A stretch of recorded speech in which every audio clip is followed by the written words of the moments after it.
Okay, so welcome everybody to the afternoon and I think last session of today here. This is a presentation about NVMe-OF fabrics, and I'll be presenting, or rather John will be presenting together with me. This is John Meneghini, and I'll probably let him introduce himself. Sure. So we'll just get started. My name is John Meneghini. I'm the SAN target architect at NetApp. And I have a few marketing slides. The marketing guys wanted me to put these in here. So we've been working on a new release of Data ONTAP called Data ONTAP 9.5. It does really great things. And we're now enterprise ready with SLES 15. So this is the basic performance profile, and this is the difference that we see with our combined products. We were partnered with SUSE and with Broadcom for this project. And so with essentially the same hardware, we're able to get up to 8 times the performance of a single LUN. And so there's the picture.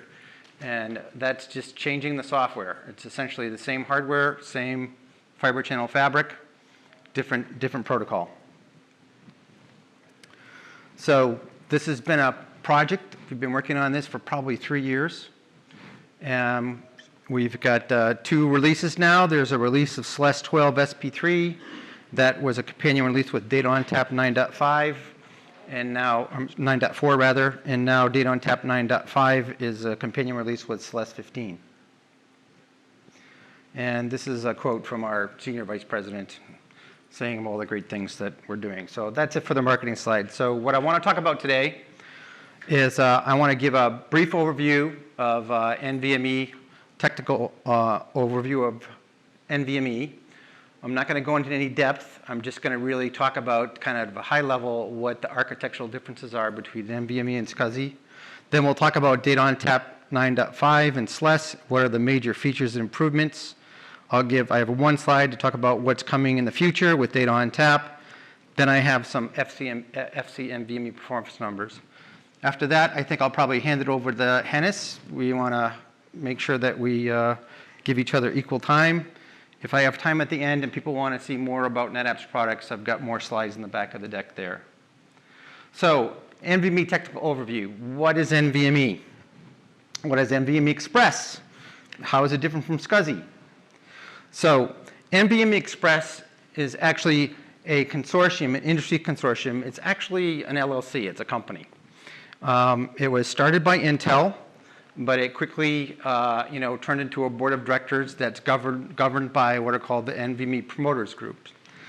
So you'll see that NetApp has a place on the board of directors. NetApp has been very involved, especially the last 3 years since NVMe-OF fabrics has come onto the scene. NetApp sees this technology as being crucial and critical, and we are heavily invested in it.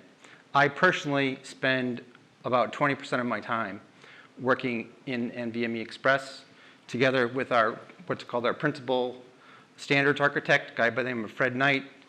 And so he and I collaborate very closely. We also collaborate with Hennis and other people in the Linux community. So let's talk a little about navigating NVMe Express specifications.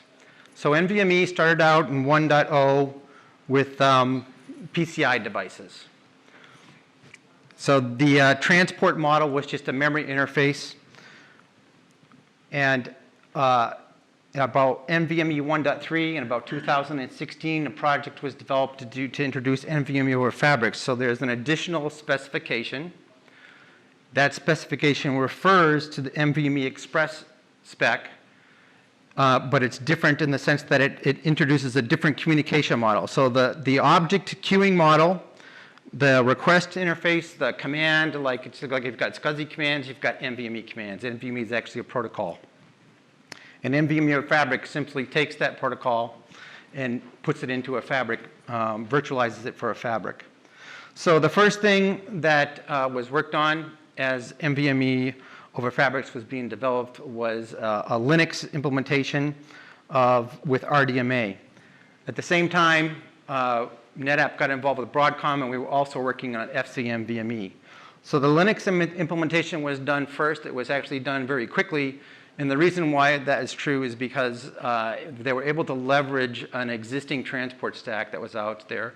In the high-performance computing market, HPC market, there's been RDMA libraries, OFEDs, drivers. There's been iWarp, Rocky, InfiniBand.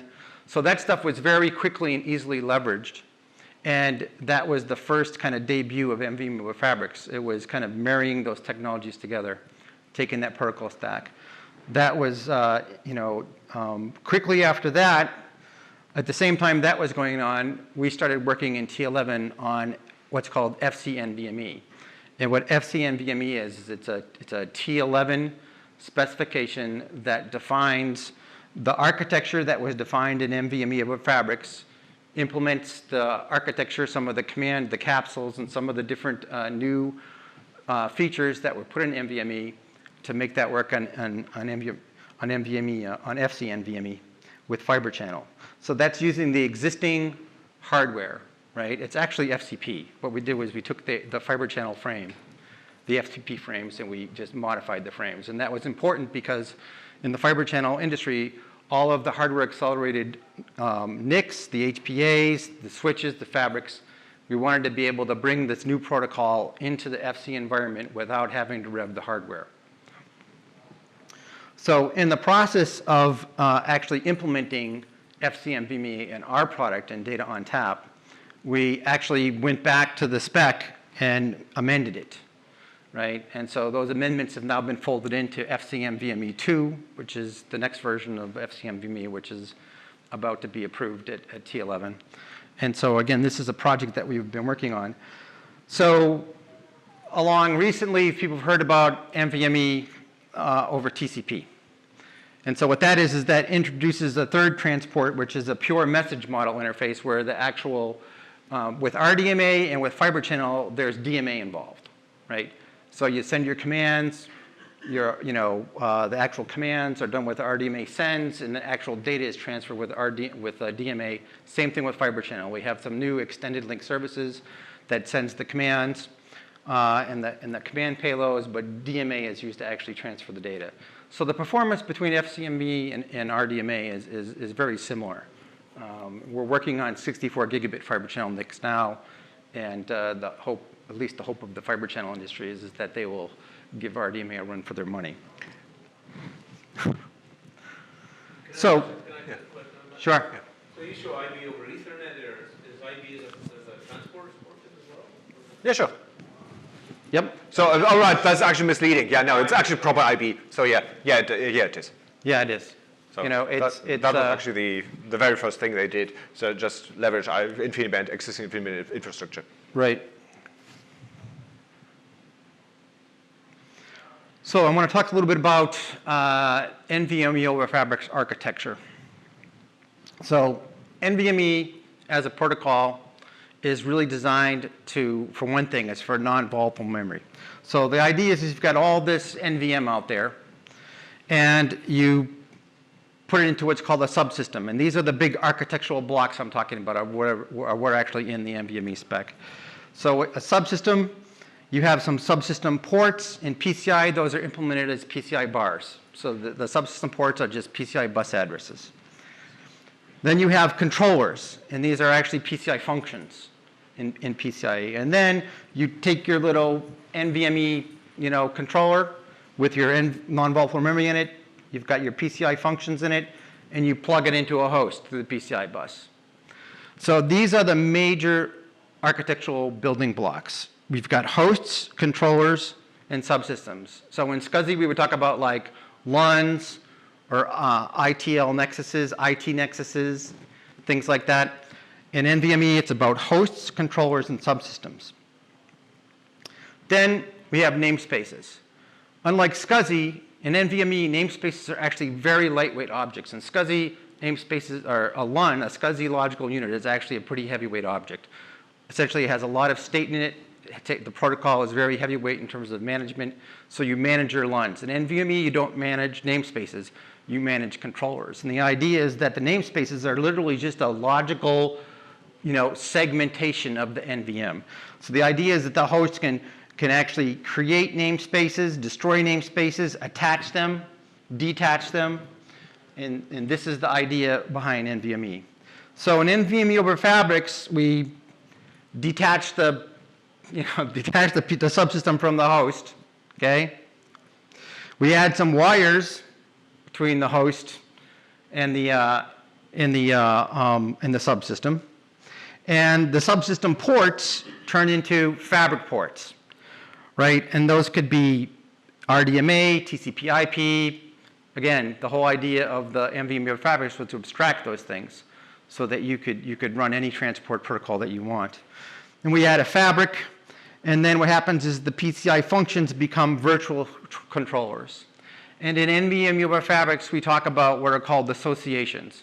And so an association is really a connection between a logical host and a logical NVMe controller, right? And you can think of it as an association, as a session with multiple connections. It's kind of, and you'll see why very soon. So the major difference, again, between NVMe and SCSI is that the management object in NVMe is the controller, whereas the management object in SCSI is the LUN.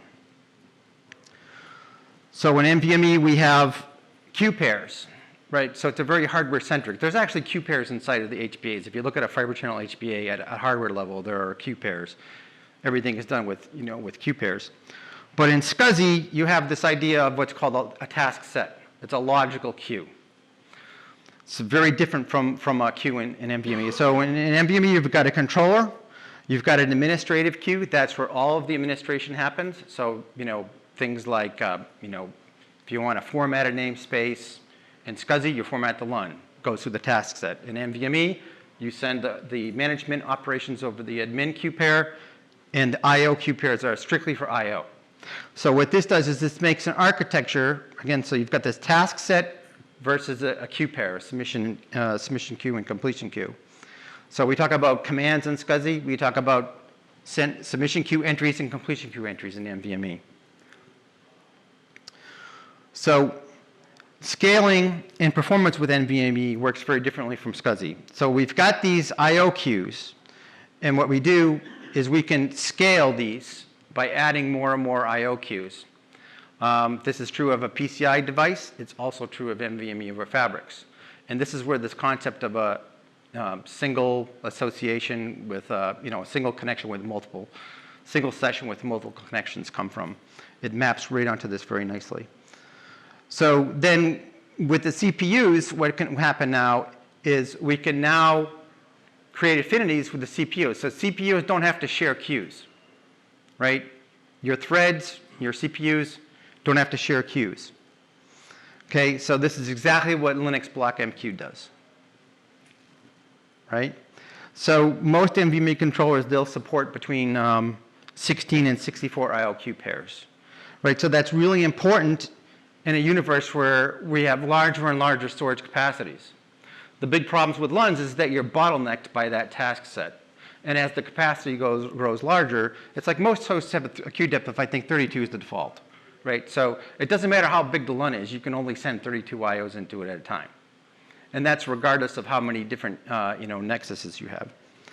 So it's also important in a universe where we've got scaling CPUs, right? So as you scale CPUs, you can create more I/O queue pairs for those CPUs. Again, this is exactly what Linux Block MQ does, what the Linux Block MQ stack does.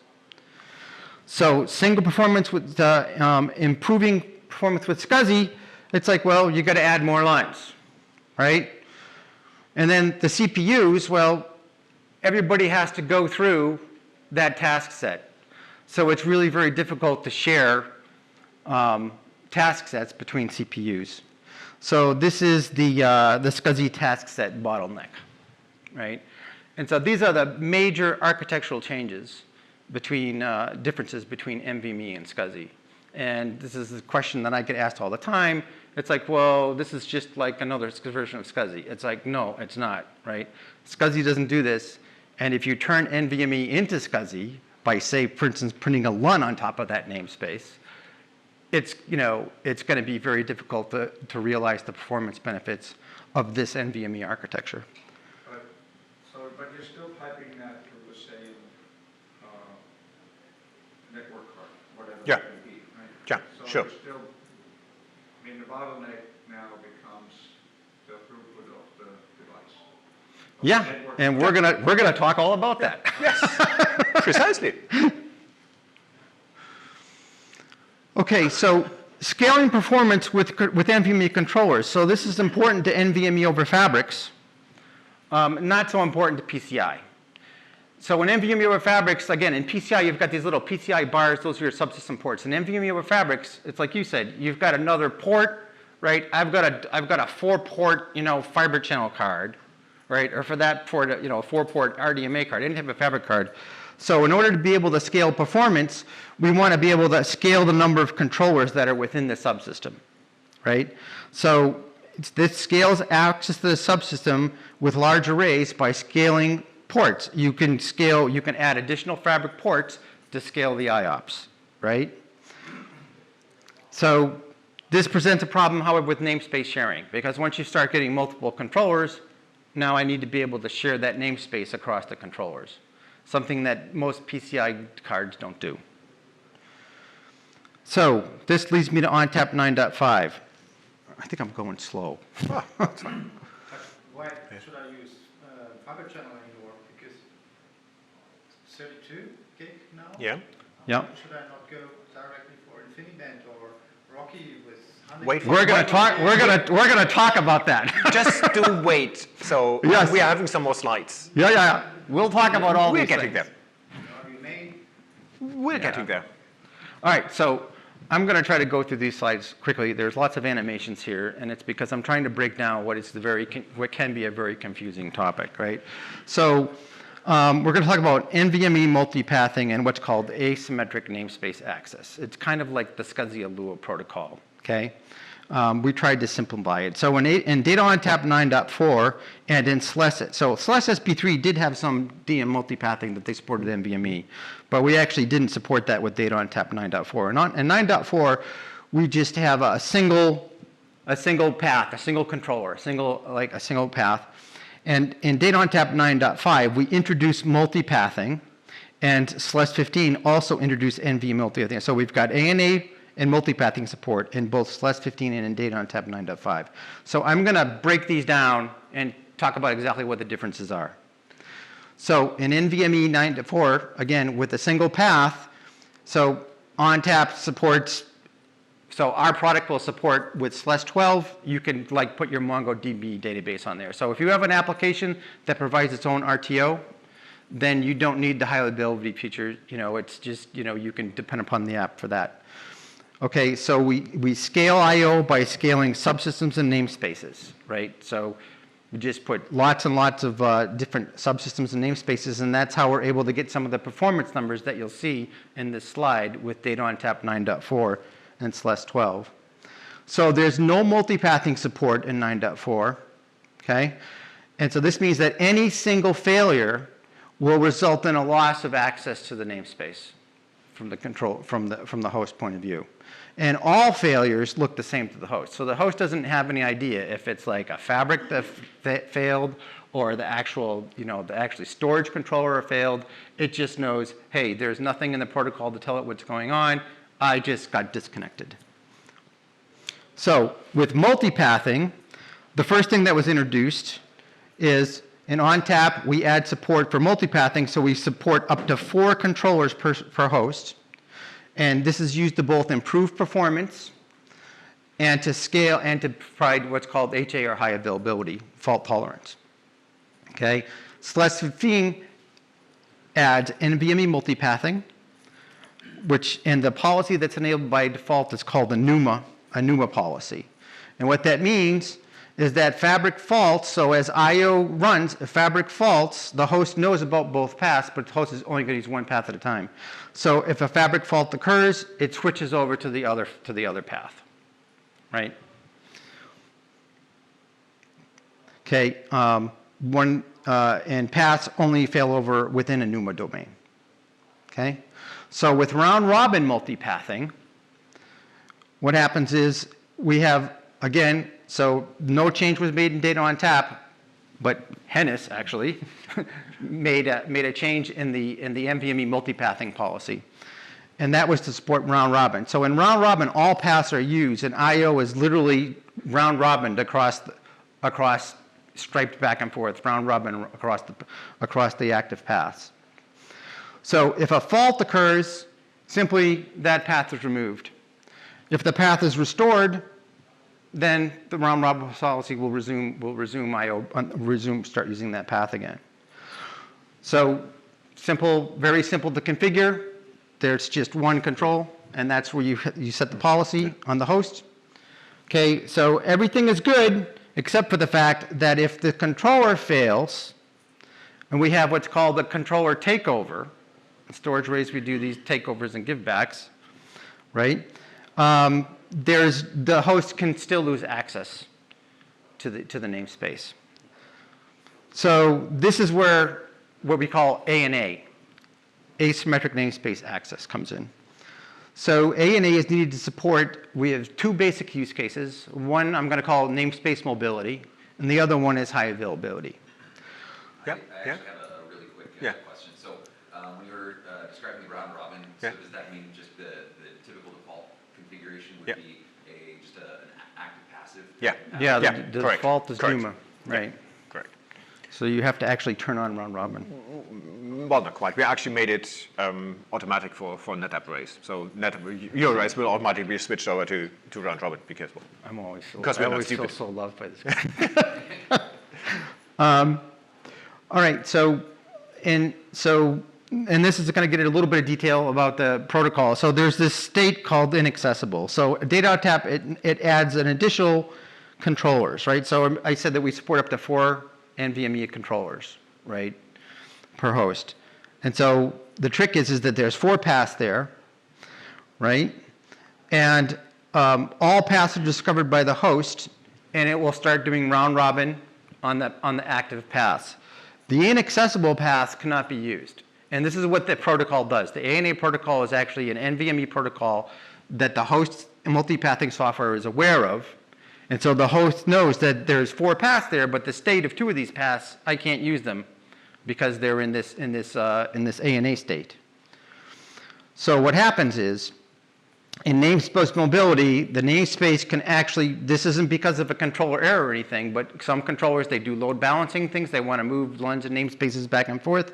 It will actually start returning an error. So we've got over here, we've got ANA access states. There's more than 3, but I just try to simplify this. There's 3 basic states. We've got optimize, inaccessible, and changing or transitioning. And then an ANA error. So in the multipathing, if he gets back a transitioning status, that means the multipathing software knows to say, okay, stop, wait, pause I/O, and wait for the transition to complete.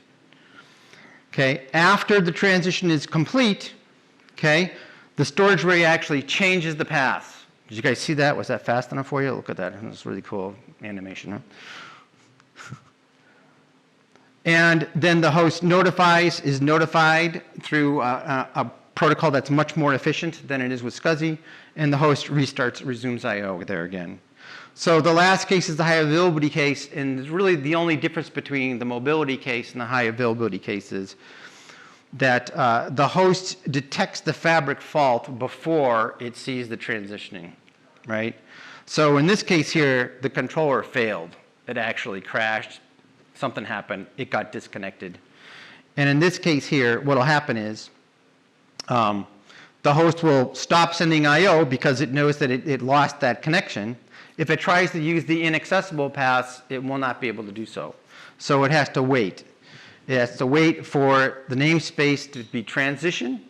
So when the storage controller realizes that the other storage array is faulted, it will then do the transition. Same thing, it'll notify the host, change the path state, notify the host, and the host resumes I/O, right? So the only difference between this case and the previous case, the mobility case, is just that there's a fabric fault involved of some kind. Okay?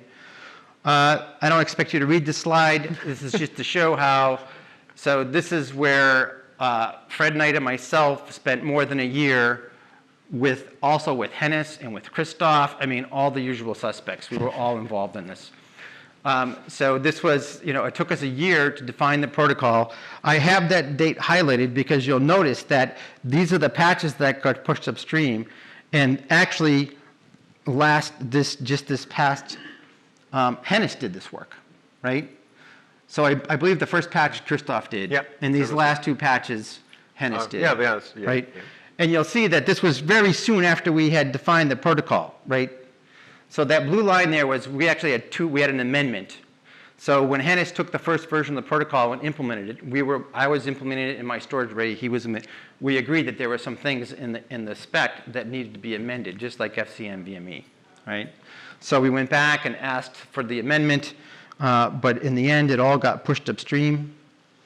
And that's the end of all my extensive slides. I've got one more slide here that talks about NVMe over fabrics. These are data on tap improvements. So in future release of data on tap, we'll have a 1 megabyte MDTS that will support larger IOs. Currently, our Q pairs, we talked about those Q pairs, they're static.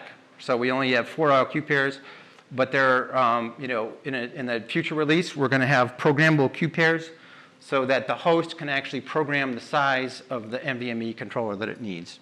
If I've got a really big workload, I want lots of IO Q pairs, I can configure that in our product. We'll also be adding support for 64 gigabyte FCN-VMe, and Hennis is going to tell you exactly what that looks like. We're going to go over, guys. This is taking me too long. Yeah. I hope you guys can stay. We were both saying an hour is not long enough. Oh, well, I'll hurry up. And so this is all the things that NetApp is working on. Here's some performance slides, right? So this is with data on tap 9.4. And so you'll see, so literally the only thing we changed was the storage stack on Linux on the host, right? Because instead of using SCSI or FCP, it's now using FCM-VME. And the software stack, the storage stack inside of data on tap, inside of our controller. And we were able to get significant performance improvement, right? And this is with one particular workload. This is another workload that's, this is a different picture. So this is the difference between data on tap 9.4 and data on tap 9.5, okay?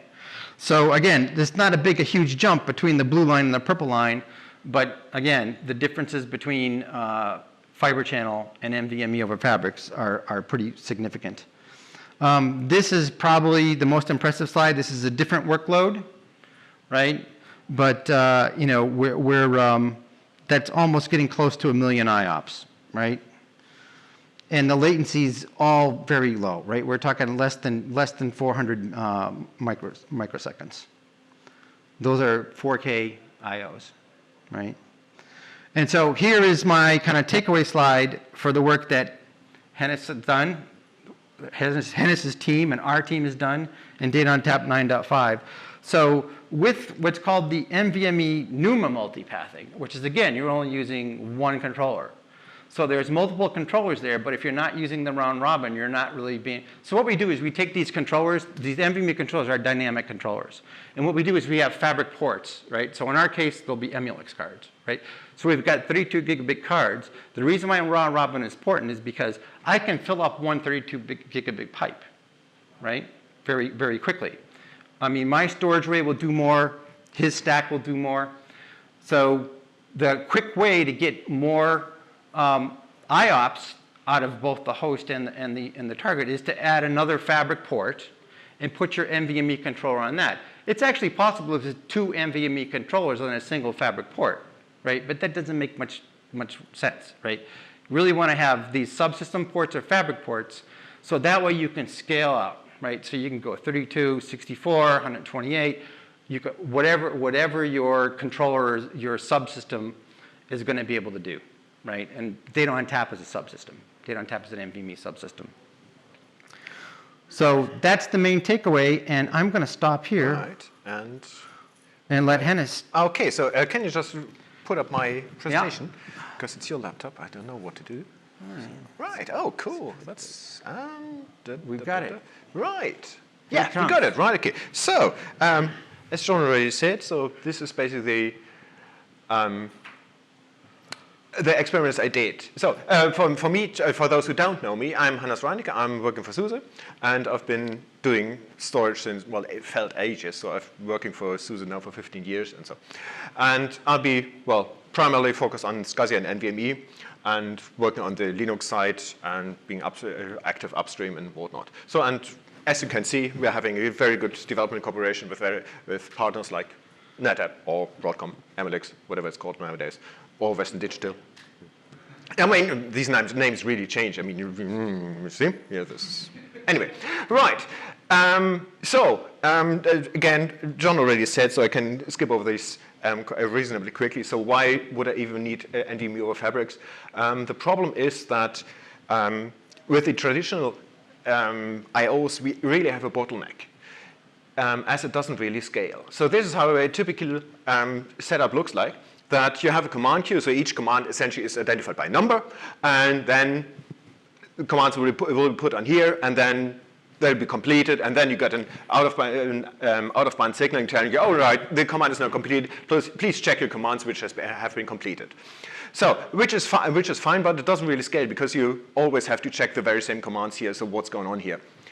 And so the idea here was that it would be better if we could just separate or have it have an identical way of sending commands and receiving completions, and not this out-of-band thing here. So that's what the actual queue pair is about. So that you have one queue for submitting commands and another queue for command completions, so that you can separate both and achieve a better scalability via that. And so for NVMe, then as NVMe is running on flash, you can access each flash memory, basically each chip individually. So there's no need for you to wait for another chip to complete the operation. You can just access them all in parallel. And that is why they decide, all right, if we can access them in parallel, why not make the interface parallel too, to achieve better throughput? So, and that's what they did. So they're not having just one queue pair, like here, but rather several to scale out better. So that's basically the general idea behind NVMe, why NVMe actually does perform better than the normal interface, simply because you can achieve a higher parallelism here. So that is okay. And now coming to NVMe over fabrics, that so why do I want to do it? The problem is that NVMe is just a PCI interface, and PCI is nice, but I mean, in the end, you only have so many PCI slots, and after you fill this up, you simply can't scale anymore. And it will be just local within your box, meaning you have a very high possibility that your entire box goes down, in which case you lose everything. So same story like you have with normal SAN things. You want to separate things out just to keep the your reliability higher. So hence they came up with NVMe over fabrics, which should allow you for transport NVMe via different fabrics. But as they use the name fabrics, there's a certain predilection towards RDMA, because if it were coming from the SCSI side, from the T10 folks, they would probably have named it transports, because that's the naming they're using typically. Anyway, and so just by chance, the first implementation, in fact, was RDMA, but this has nothing to do with this. Anyway, sheer coincidence. So, the general design of this one is that they wanted to be compatible to their existing NVMe interface. So what they did is they actually moved this entire structure here, which used to be a physical interface here, they just moved it one way down. So that this way moves from being a physical interface into a virtual interface. And then just shove a PCI device underneath, which then provides this virtual interface. So everything here, which was so painstakingly defined on the PCI level, suddenly became fully virtual and up to the HBA or the transport, how it would be implemented. And it just so happens that the first implementation was actually RDMA, and the whole structure with the queue pairs and all mapped pretty good on RDMA. Again, sheer coincidence. And which meant that they could implement a rather efficient way, because all the commands they did mapped one-to-one on RDMA. So it was a very easy implementation and a very streamlined implementation. And it also meant that you don't need a firmware update or nothing. You can just run it on top of your existing InfiniBand controllers, which was quite nice and quite good. And one of the appealing features of this one. But then, so which means the advantages here are in fact that you have suddenly a standardized and highly parallel interface, which it's a purely software-defined implementation, so you don't need firmware interface. And as it's layered on top of RDMA, you can use whatever it's underneath. Whatever provides you an RDMA interface, or actually verbs interface, can be used. Be it InfiniBand, be it Roki, be it whatever, even iWork works, or even worse, Omnipath nowadays even has one an RDMA interface, so you could have all of these. Disadvantages obviously are, well, it's a separate fabrics. So if you have InfiniBand, fine. But if you haven't, you would need to invest into an entirely new fabric, which has an entirely different set and working mode than in fiber channel SAN. So any knowledge you have on the SAN side can't be transferred directly into InfiniBand. So you have to retrain everybody. It's a big infrastructure investment. Yes, that is. And for Roki, you do actually need switch support, so which is also not a tricky reasonably tricky thing. Yes. As the bridging is on every 10 gig switch nowadays. It is there, yes, of course, yes. But do you know how this works, the DCP? So how exactly does it scale? How can you ensure that you're not losing packets if you have more than one connection to it? Tell me that. This is why InfiniBand and RDMA exist, right? So it's virtually impossible. You can't guarantee that you will not losing packets. And this protocol is designed to be packet lossless. Yeah. There is no provision for losing packets on InfiniBand because it never loses packets. Yeah. For Roki, haha, good luck with that. Anyway, we can talk about it later because we're running out of time. Quickly. I can speak faster, but anyway. We want to be considerate of your time, but we want you all stay here and talk to us for a little bit. Okay. But then my friends from the storage side came and, if you want to do a storage protocol, we need to be involved too, because we're doing storage. So, and it needs to be fiber channel, obviously, because we're doing fiber channel storage since ages, so it needs to be fiber channel. So they added a mapping for the whole thing on fiber channel, which was actually neatly designed because, as John already said, it was leveraging the existing frames and just modeling, actually adding another FC4 type in fiber channel speak to it, so that you could leverage the low-level interface. You wouldn't need to change the low-level interface whatsoever. You're just adding, well, basically different command set to it, which was quite nice. Only the problem is that you don't really have a direct translation for a direct mapping for queue pairs because, well, fiber channel is such, or fiber HBase, while they're using queue pairs internally, they have no way how they could transport the information which queue pair is what. So this whole queue pair construct became a purely logical construct, which then the HBA would need to deal with. So that's a bit of an awkward thing. And the problem is obviously that you need a firmware update because you're adding another command set, and the command set need to be understood by the HBA. So you actually need a firmware update. It was a small firmware update. Yeah, a very small one. You don't even feel it. Yeah, exactly. You don't. So it's actually quite painful. It just happens when you upgrade data on that. So advantage obviously is, well, most SAN operators already knows fiber channel. They do know the technology, so that's pretty easy to deploy if you have a fiber channel again. So it's a very easy migration to the new technology. But then the disadvantages are, as you just said, the speed lags behind RDMA. Sure. And the implementation is far more complex than the RDMA implementation is, simply because the concepts don't really match directly onto whatever fiber channel does. And yeah, you need a fiber channel, you need a firmware update. So, coming to the performance. John already had some slides for performance, which are all nice and dandy, but I had been thinking, how exactly is it with the scalability? Because the main performance improvement is by leveraging enhanced parallelism. It's not so much that the I/O you can push via a single CPU increases. No, I mean, at one point, the CPU is fully loaded and can't push more I/O. You do get an improvement that you now can load every single CPU, and thereby improving the performance. Mm-hmm. Hence, it is actually quite sensible to look, right, how do we actually scale?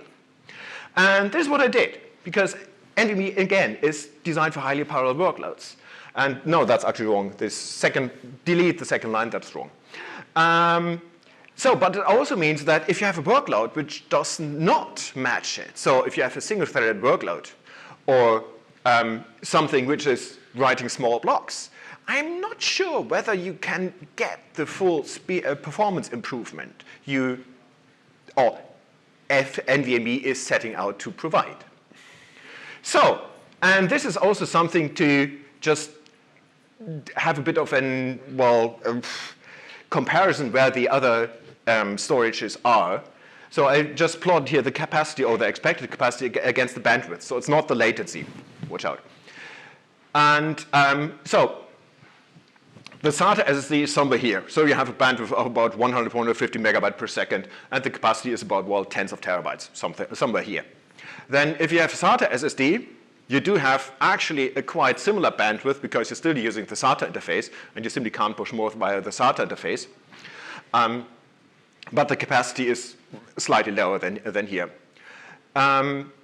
If you have an NVMe, a PCIe NVMe, you have a far higher bandwidth, like here. But again, the capacity is very, very limited because, there's this tiny wee thing. And at one point, you simply run out of space to fit in more chips in it. Then you have Ceph, which scales like hell. But the bandwidth and, actually the latency of Ceph isn't that great. So we are more like here. And on the NVMe fabrics, we actually do have a high bandwidth and do scale reasonably well. I mean, still not that good as Ceph. I mean, that's what Ceph is out to do, and that's actually what Ceph does pretty well. And this is one of the areas where my friends from NetApp still struggle to actually make the whole thing scale. He's trying to get me to put Ceph in the back end of my array. Yeah. So, and that's actually my secret plan, just to put Ceph in the back end of a NetApp, because then finally Ceph would have a decent front end and can talk every protocol you like, and you could actually scale it out. And in the end, they might be actually selling more. We do S3, so we can talk to you. Yeah, exactly. So in the end, they might even sell more NetApps, and we might be selling more Ceph. Anyway, right. And it's possible, but you are not allowing it. I have been. We are. Yes. I have. It doesn't have anything to do with me. You remember that guy Octavian there?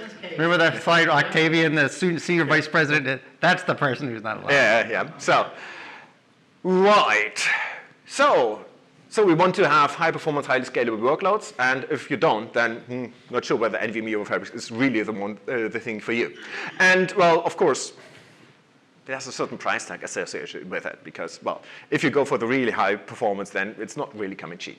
Right. So I said, right, okay, let's do some performance testing. Let's do some scalability testing. So get in a machine, put in some MLX HBAs, and let it talk to a NetApp. You have to tell them why those MLX HBAs, those are not 32 gigs. Yeah, these are actually the 36, so these are actually the Gen 7. These are actually 64 gig HBAs. All right, no, that's another slide. Go ahead. Right, okay. Right. But as there are no 64 gig SFPs, meaning the optical converters, it still runs only on 32-bit. It's 32 gig. Right. So I'm talking to a NetApp array and the Brocade switch, in fact. And I'm doing field tests with just 4K IOs because I want to measure the scalability when using more threads. So, and again, the normal disclaimer, these are just what I measured. Everyone else will measure different things. So don't blame me if you are having different things. So, at first I said, well, okay, let's see what is the actual performance improvement we will get as compared to SCSI. So, this is SCSI. And as you can see, we have a perfect scalability. Yes, sort of. So, and this is the difference between using the legacy I/O path here and the multi-queue path here. So we do have an improvement, but it's not actually what I would call a real improvement. Remember what I said about putting SCSI on top of NVMe? And this is with NVMe. So you see here, these are kilo IOPS. So we are with NVMe, we are here with 750,000 IOPS. Right? And as you can see here too, we do have a pretty good scalability here, but then again, we are leveraging out here because we are actually hitting the limitation of the implementation here. So, conclusion is that the performance doesn't really scale, and switching to multi-queue on SCSI brings a performance increase, but not really that great. And NVMe is, again, indeed performing significantly higher than SCSI, and we are only limited by the hardware which we're at. So, but then looking at it, you'll see here 750 kiloamps. We should be getting far more than that because we're running on 32 gig fiber channel. So there must be something which is actually hindering us getting the performance. And that is what John already alluded to, that these are old slides. I deleted that one. Oh, blimey. Okay, right. So this is actually wrong here. This is the limitation we have seen is in fact the 4 queues implemented in the on the NetApp. You need my change. So, and this is now this is actually an implementation limit on the NetApp side. So, and then I measured with a round robin, which John already said, so that we can actually leverage all paths. And if we do that, we have this picture here, and then suddenly we're seeing million IOPS, which is quite nice. So we're here with something like 800 IOPS. 800,000 IOPS, which is quite good. And I have another slide here. Now, this is the bandwidth, which is even far more impressive. So we're now here, nearly 3 gigabyte per second. So we are on the bandwidth limit of the fiber channel, which is quite good. And so there's still some effects here. This is due to the fact that I actually had been running on an XFS when doing this test, and this is actually some scalability effects from the XFS one. So, which is nice. So we actually scaled up to 8 threads here. So as you can see here, with 8 threads, we are hitting the max, and then we're levering out. Again, we're using 2 paths and 4 controls on each path, meaning we're having 8 possible threads, and that's precisely what we see here. So after 8 threads, we are erroring out because the NetApp can't handle more, which is okay. I'll have to fix that problem. Right, yeah, he's working on it. The next generation actually has it fixed. So, but then I said, oh, hang on, yeah, okay, so that's the limitation I have, but how do we actually scale if we hadn't have this limitation? Because at the moment, it's just an arbitrary limit imposed by the target implementation. So I said, right, okay, what are the scaling behaviors on the Linux side? How good are we really? So I set up a thingy. Do you have right, okay. So Are these the wrong slides? No, that's fine. That's perfectly fine. So, and so we're having only four queues internally. So we can't really scale it properly because we can't really use all the CPUs properly. So how does it if we're having just running two Linux talking to each other? Because there we don't have this limitation, and we should be able to perform better. So I added another box with another fiber channel HBAs and let them talk to each other and see what we get. And this is what I got. So as you can see here, we are having here a nearly perfect scalability. Before we again, this is the bandwidth damage. This is the NetApp array. So again, we're hitting the limitation of the network. I'm not as fast as a RAM disk. So, but again, the scalability is as good as the RAM disk, which is actually quite impressive. So, and this is now the RAM disk talking. So we scale up here until again we're hitting a limitation and don't scale further. This is, interestingly enough, due to hyperthreading, because that was the machine, as you can see here, these were 80 logical cores, so 80 with hyperthreading. So in fact, it only has 40 physical cores. And this is precisely what you see. We have a mux with 40 cores, and then hyperthreading kicks in, but as we don't have more interrupt lines getting into the CPU, the performance actually decreases. Yeah, turn hyperthreading off. So, yeah, and then it increases again because then suddenly the interrupts level out more or less pretty good, and then we're hitting another maximum here. This is actually higher than this one, just for reference. So, yes, you might be wanting to switch off hyperthreading, but you still get a better performance if you switch it on. All right, so. You're using an NVMe target mode driver on an Yeah. Linux box. Yeah. Yeah.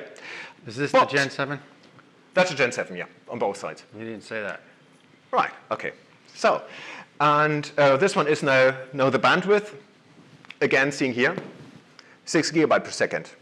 We're having 2 lines between 2, so we're actually hitting the bandwidth of the fiber channel, which is quite good, considering. But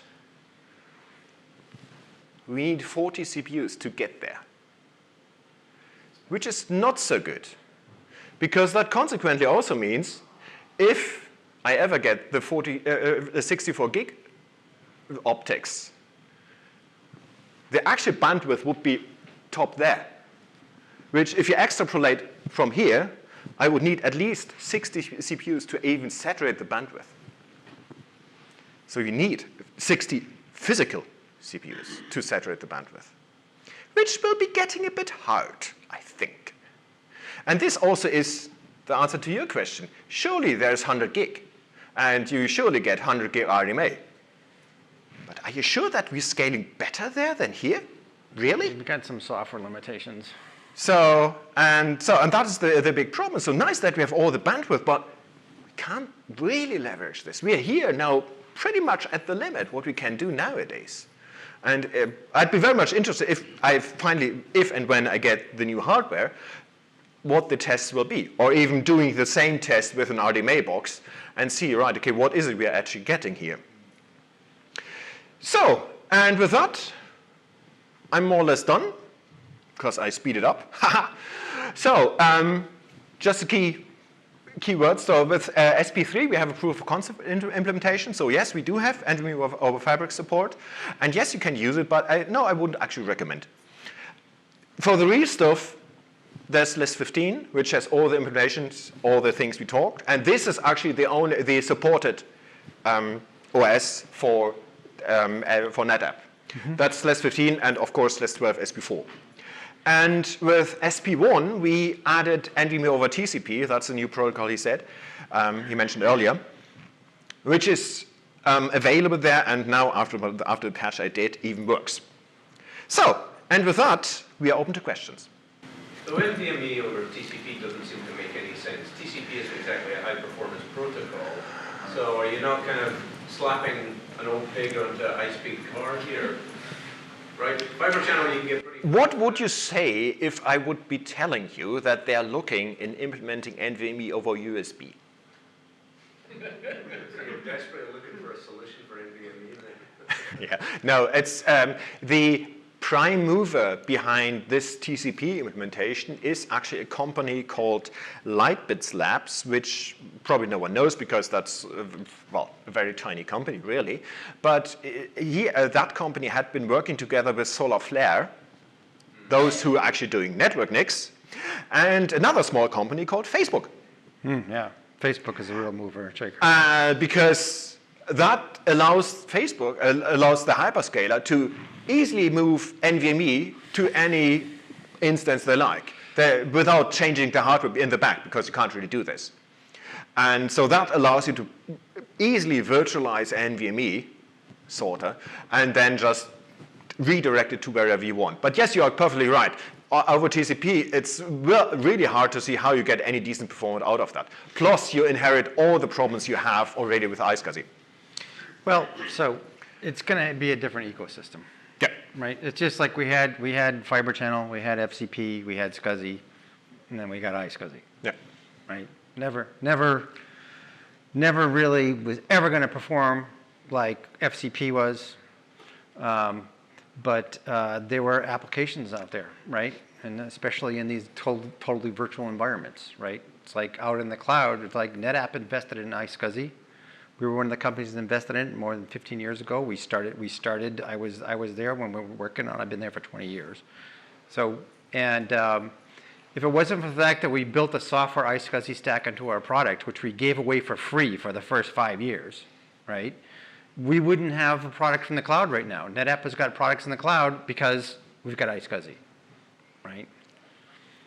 So I suspect something similar will happen with TCP. Yeah, same. So, any more questions? Yeah. So maybe follow-up question, so is NVMe over TCP better than iSCSI in the performance? Or? That's a good question. I haven't really looked at that very closely yet. In principle, it should, again, due to the higher parallelism. The big problem you have with iSCSI is that iSCSI has a big counter because essentially each command has to have a unique number, which means that you have to have a general counter somewhere which needs to be strictly increased for every command you send, which means you can forget about parallelism with iSCSI because you'll never get it. You always have this big counter which needs to be synchronously increased. It's always an atomic counter that it kills every performance. And this is the big performance improvement you will be seeing for NVMe over TCP. But that's about it. Because which protocol you actually, how you format the TCP frames, come on, where's the difference? So the NVMe target mode driver, is that available in SLES 15? Yes. Okay. There's a demo running, actually, in the SLES booth. I've set it up, and it even works. Hey! Any more questions? Okay. Thank you very much.